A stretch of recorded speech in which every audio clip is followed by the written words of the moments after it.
This is Daily Armenia, CivilNet's daily news digest. Here's what's making headlines in Armenia today. U.S. Representative Abraham Hamadeh arrived in Yerevan today and met with Prime Minister Nikol Pashinyan, with the two discussing efforts to normalize relations between Armenia and Azerbaijan, including the Trump Route project at the center of the process. Under a U.S.-brokered plan, a transport link through Armenia's southern province of Sunik will connect mainland Azerbaijan with its Nakhchivan exclave, while Armenia will retain full control and sovereignty over its territory and borders. The American Trip Development Company will oversee the project, and no U.S. military personnel will be deployed along the route. Hamadeh also met with Foreign Minister Ararat Mirzoyan. The Armenian readout of that meeting notably referred to the importance of resolving humanitarian issues.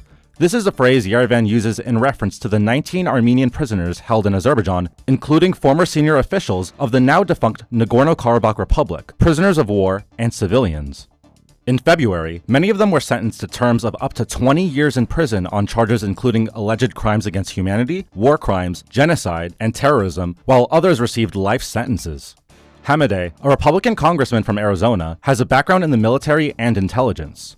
He traveled to Baku in June, where he met with President Ilham Aliyev, who thanked him for co-authoring legislation in Congress to repeal Section 907 of the Freedom Support Act.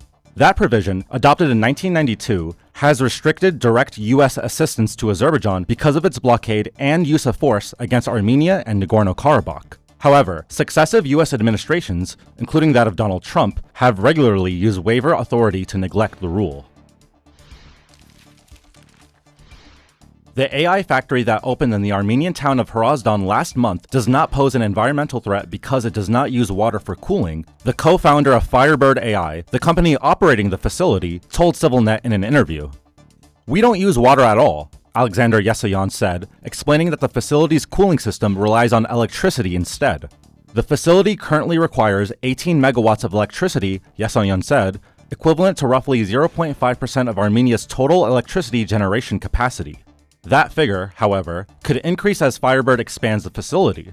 Yesayan told CivilNet the company expects its initial foreign investment of $500 million to eventually exceed $4 billion. Yesayan also said Hrazdan's moderate climate was one of the key factors in choosing the location, as it helps reduce the amount of energy needed for cooling.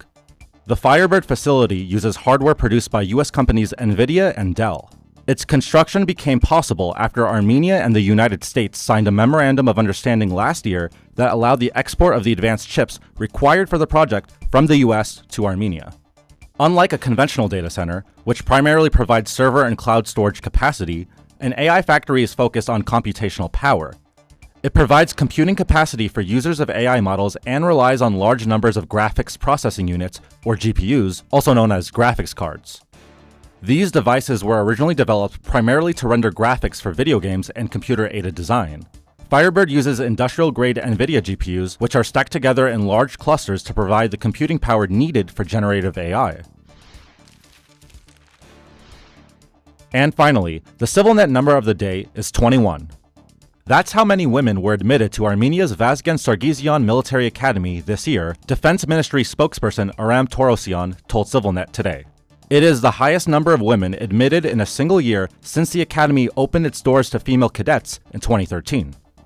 Approximately 1 in 20 of Armenia's contract service members is a woman, according to the latest available figures. That figure, however, does not include conscripts, who make up the majority of the country's military personnel, and women are exempt from the draft entirely. And as always, please follow CivilNet for the latest news and independent reporting from our contributors on the ground here in Armenia.